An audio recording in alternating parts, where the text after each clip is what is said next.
All right, we are back. What is going on, Colts Nation? Welcome back to another episode of Bring the Juice. Here, guys, Cody and Derek back for another one, guys. And Derek, I was thinking the other day, who are some players for the Colts that they absolutely need to stay healthy this year, right? Obviously, you want everybody to stay healthy, but who are the guys that it is the most critical for them to stay healthy this year? I know I've seen some other people talk about this word indispensable. So, however you want to translate it, who are the Colts that are the most important to this team? The players who, if they go down, obviously, if any player goes down, it's a bummer. But out of the starters, who are the players that if they go down, it's going to be the most difficult to replace? So, we have some other guys that we are going to talk about here today, Derek, when it comes to it. And I think we can throw in probably 8 players, 4 on offense, 4 on defense, that we can talk about that we would qualify as most indispensable players for the Indianapolis Colts. So with that being said, Derek, we have to start right away with the Indianapolis Colts quarterback, Anthony Richardson. Now, again, I know when people see this, they might say, well, guys, Anthony Richardson only played in 4 games. How can you have him on this list? But, I mean, Derek, I think you saw, even though it was a small sample size, you saw the ability of Anthony Richardson, and you saw what was missing and what was lacking when AR went out for the season. So talk to me about Anthony Richardson and why you think he is so critical and so indispensable for this team. Well, there's 2 reasons why Anthony Richardson would be indispensable when it comes to this particular situation. Like you said, for him, because of his playing ability, we want to see him be able to run the offense the way that Shane Steichen wants to. And, the way that he runs the offense, I mean, it's kind of, in a way, sort of how the NFL is causing offenses to be now.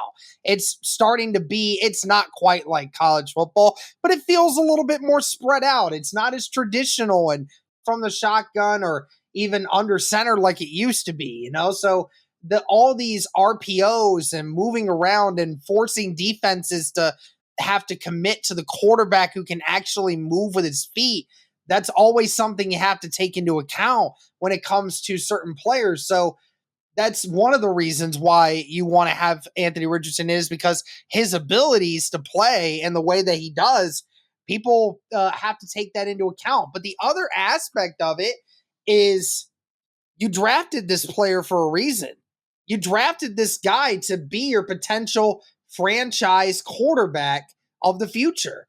And if you don't know if he's going to be physically capable of surviving to make it to where this new coach that you hired and this new direction you're wanting to head towards as an organization, if you don't know if he can make it, what's the point?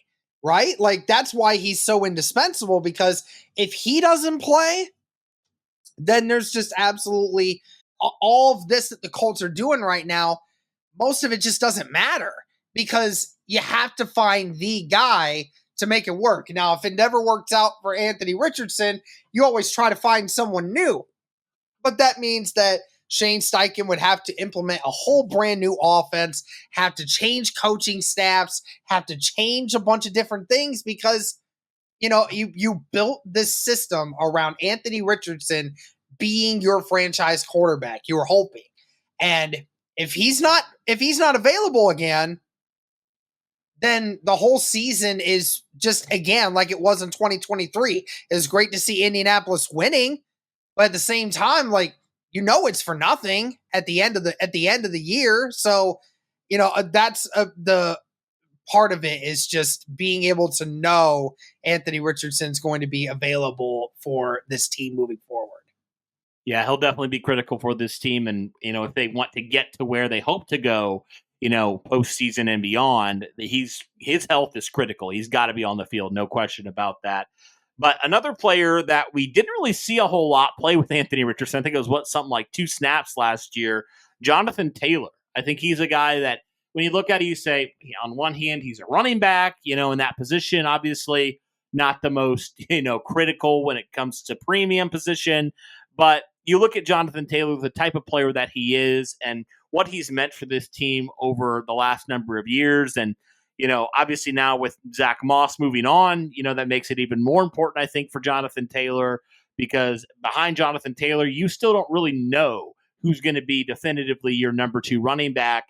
But, JT, the offense has run through him, and I think the offense will continue to run through him for the foreseeable future. So talk to me about Taylor here and why you would consider him to be indispensable, despite the fact that he is maybe not the most valuable positional group that a lot of people value in today's NFL. Yeah, we all know that the running back position is becoming somewhat of a dying breed. Not really in the sense of the fact that less players are playing the position, but more is that there's just less impact that comes from the running back rooms in today's NFL. Outside of maybe a few players, Cody, maybe about 3, maybe 4 different running backs truly make a big enough impact on their offenses that they are worth investing tens of millions of dollars into it. And that's why Jonathan Taylor is one of those. Jonathan Taylor shows you it doesn't matter what offensive scheme you run. This guy's a walking 100+ yards from scrimmage every single game as long as he stays healthy, because he has some of the most ultimate package that you can ask for. He's not a wide receiver type running back like Christian McCaffrey, but he certainly can get his own off of screens out of the backfield as well. We've seen Jonathan Taylor do enough of that, and he definitely has one of the biggest bursts of any running back in the NFL. He's got a great complement of size and speed, toughness and aggressiveness. So there's just so many things you can do with Jonathan Taylor. And the Indianapolis Colts, thanks to Zach Moss last year, were able to take advantage of a lot of different things, and were able to put together some good performances in spite of Jonathan Taylor being out. But this year, you don't have a Zach Moss. And Cody, you don't have really a strong running back too. Doesn't really matter who you get. We don't really have somebody strong enough for that. So Jonathan Taylor, this is your team. This is your stuff now, bro. So if you go down, we don't have a good running back, Cody, to take over the responsibilities of what Shane Steichen wants to do. So it is very vital that Jonathan Taylor remains healthy. And if Jonathan Taylor remains healthy most of the year, then this offense has the ability to be very, very scary. Absolutely. Yeah, no doubt Jonathan Taylor's got to stay healthy, and this offense can just go to another level when JT's out there. No doubt about that. So, yeah, definitely a guy that we need to talk about when it comes to indispensable. Regardless, he's just one of those guys. It doesn't matter if he's a running back. He's just special when he's on the field. So he definitely is worth the money you gave him for sure.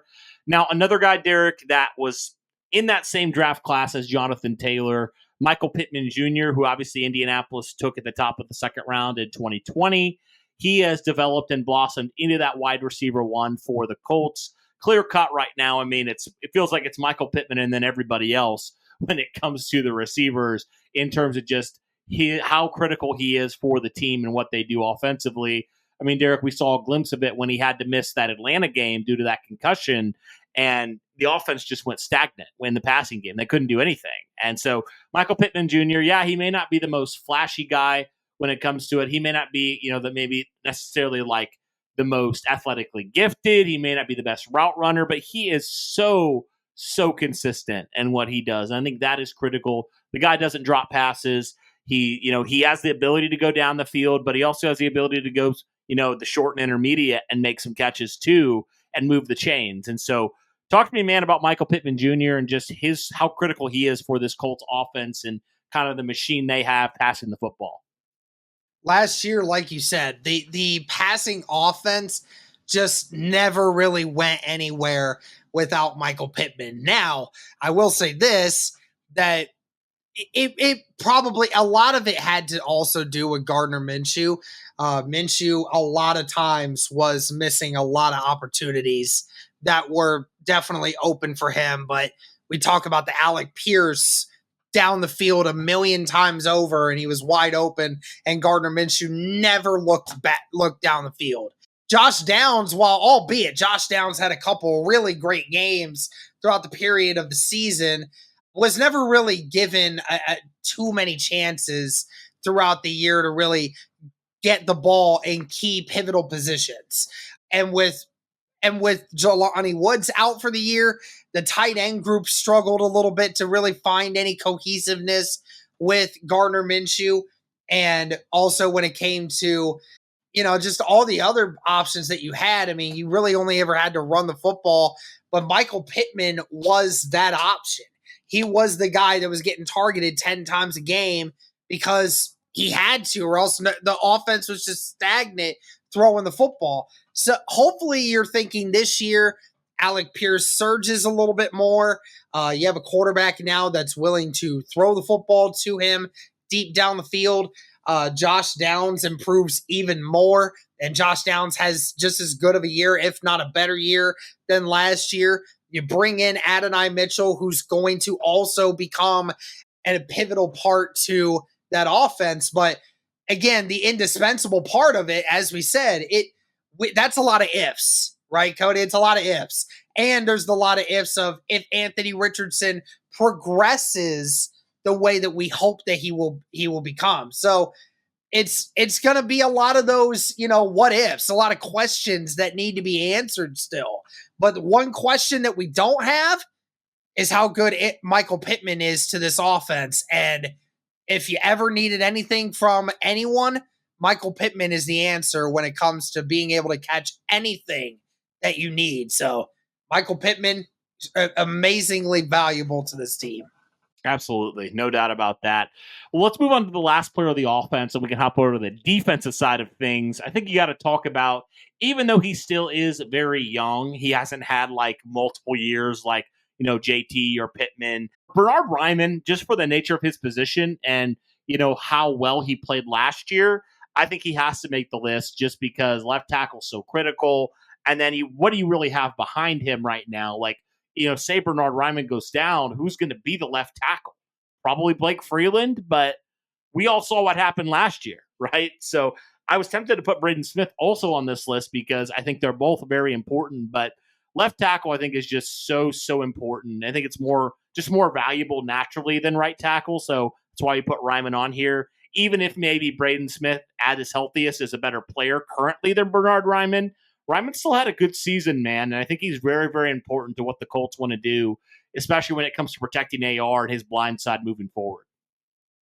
Oh, yeah. We always talk about it. The second most important position on the offensive side of the ball is, the left tackle position. And it's definitely very important because, like you said, Anthony Richardson, we need to keep him healthy. And albeit Anthony Richardson is pretty good with his pocket mobility and has a pretty good feel for when guys are coming at him, nevertheless, that's still a very difficult thing to do.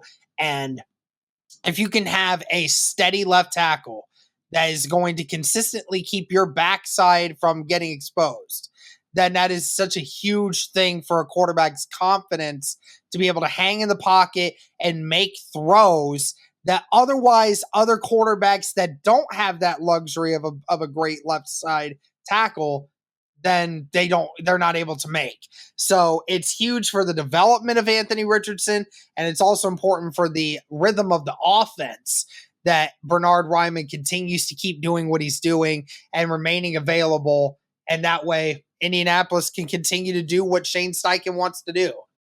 Yep. Absolutely. All right, let's move on to the defensive side of things. We have 4 players we want to talk about. First guy we got to talk about, I think is very obvious. That is DeForest Buckner. I mean, he is so important. I mean, one of the better 3 techs in the NFL. But more than that, Derek, I think he's a guy that can do a little bit of everything, right? I mean, I know it was tempting to put a guy like Grover Stewart on here, but I mean, DeForest Buckner, not only is he very elite when it comes to stopping the run, but he is very elite also when it comes to getting after the passer. While he may not be like a double-digit consistent pass rush guy, like he's still, despite the fact that he's never really had anybody on the edge that has, been able to strike fear into the heart of, offenses, DeForest Buckner's been so consistent and he's been durable, which I think is definitely a huge thing. I think really the only time he's missed a game was maybe back in 2020 with, being close contact with all that stuff. But I mean, health wise, he has been one of the most consistent players on the team for the last number of years. And not just that, but he has been on the field one of the best ones. Yeah, absolutely. And, we could have even mentioned Grover Stewart in this, but I think just from an overall perspective of who the best and most valuable defensive lineman is for this Indianapolis Colts team, you would lose a lot more in DeForest Buckner than you would anyone else. And the reason why you say that is DeForest Buckner commands the second most double teams of any defensive lineman in the entire NFL besides Chris Jones. That's the only other one. And we saw what Chris Jones getting paid now because of what he's able to do. So you look at it and say, DeForest Buckner, he gets the stats that he does because of how much attention opposing offensive lines try to keep him from being a benefactor. I mean, with him, if you ever try to go one-on-one with DeForest Buckner, I don't care what guard you have or what center you might have, you are in for a world of hurt.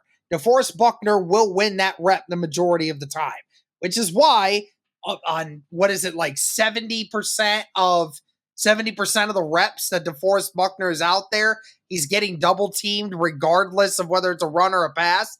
That's how good he is.